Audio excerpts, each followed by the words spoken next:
Have you been laid off, let go, or simply have employment instability? It's a tough spot to be in, and in this video, I'll walk through 7 steps for surviving and thriving in 2020. Hi everybody, my name is Leah Kim Brighton, career advisor and hiring strategist.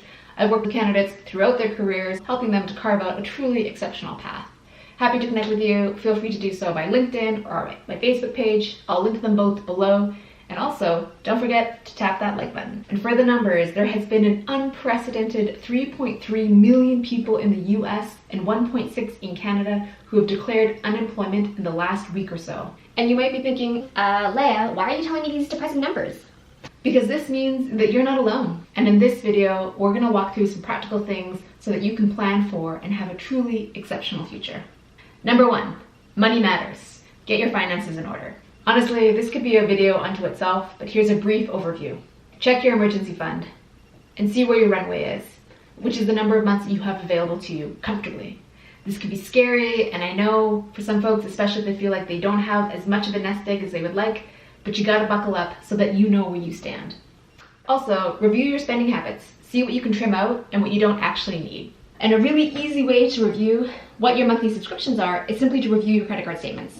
See what's on an automated draw, call those organizations, either cancel or put it on hold for the time being. Number 2, apply for employment insurance right now. If you haven't already applied, apply today. You want to give yourself enough time so that your claim can be processed along with everybody else. I know some folks can feel embarrassed or ashamed for feeling like they have to apply. But honestly, there's no shame, and especially right now.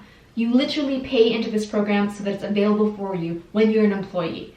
It's a safety net so that you can use it, and it'll give you just a little bit more flexibility and breathing room to do what you need to do right now. And number 3, don't forget to tap that like button. Okay, just kidding. Number 3, the benefits of benefits. Use them. So if you have, say, employment instability, or even if you've been laid off or let go, you usually have a couple of weeks or a month. Check in with your employer to see what that runway is, where you still have access to claim benefits. Typically, this includes when we're not in a socially distant world, but say dental visits, physiotherapy, chiropractic visits, massage. Given today, kind of the environment that we're in right now, this can still include, say, prescriptions, orthotics, vision care, so ordering new glasses.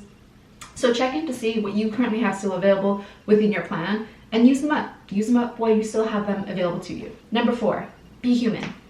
I know, that sounds weird to people and people might feel uncomfortable about it, but the reality is that losing a job is a pretty terrible experience for whatever reason, even if it has nothing to do with what you've done personally and there's a global event that you have no control over. It still feels terrible. So it sounds weird, but you can grieve that loss. Take a moment and time out to do that. You know, call your tribe, call your friends, call your family, call maybe the colleagues who possibly will also let go with you. Do what you need to do to feel better, because really it's just about making space for the new. And as a spoiler, even though if right now it might not feel like it, I promise you, you are much more than your title and your job. Number 5, give yourself a structure. Just as a building needs structure, so do humans.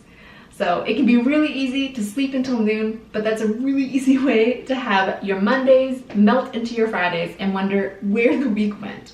So instead, try to go to bed at a regular time, wake up at a regular time, have a shower, get changed, or at the very least change from whatever clothes that you slept in.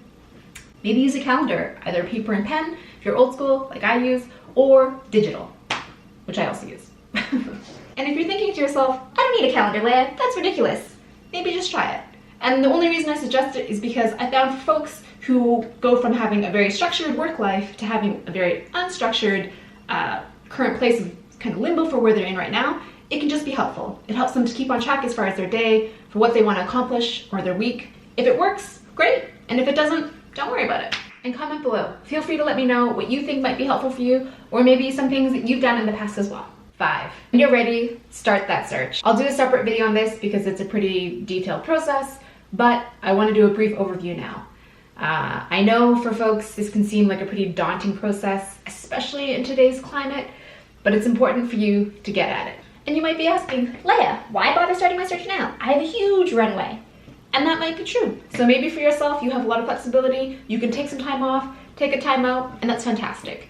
What I generally find though, for most people, is that reliably searches take a little bit longer than they anticipate or budget for.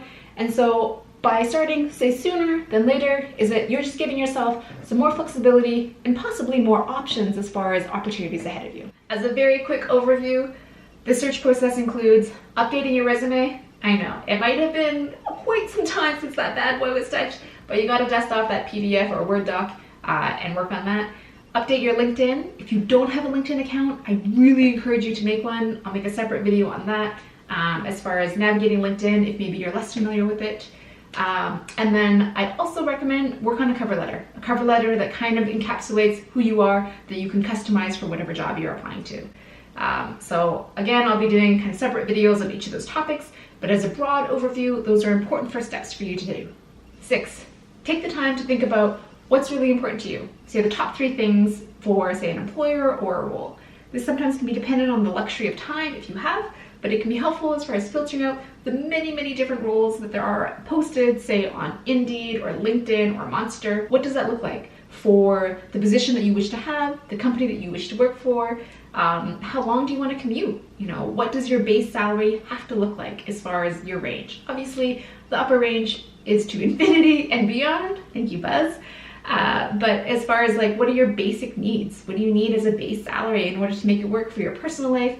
Say if you have a family or whatever other needs you might have. So think about all those things, write them down, and then just keep them in mind as you're applying for different roles. Number 7, monologue. And no, I don't mean a Shakespearean monologue and soliloquy. I mean your inner monologue. It's easy, especially right now, to have that run wild. I mean, there's lots in the world to worry about between the coronavirus, the economy, your personal finances. I mean, the list is pretty endless. But that's not going to help anybody, and least of all you. So you need to tame that beast. I know it sounds cheesy, but talk nicely to yourself. Be kind. The world needs it right now. And it's just going to make you feel a lot better. All right, I hope those 7 tips were helpful for yourself. And if you would like to join a Facebook community of exceptional individuals just like yourself, feel free to join the Facebook group down below. I'll link it.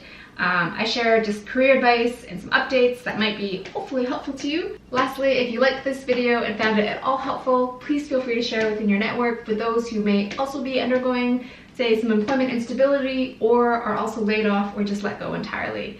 I know it's a pretty unprecedented time, and I'm hoping that I can help as many folks as possible as they transition kind of in this unknown era that we're in. And if you haven't heard this already today, remember, you got this.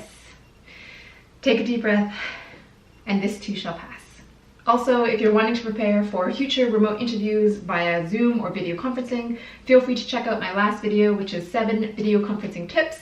And stay tuned for my next video, which will walk through current industries that are actively hiring right now.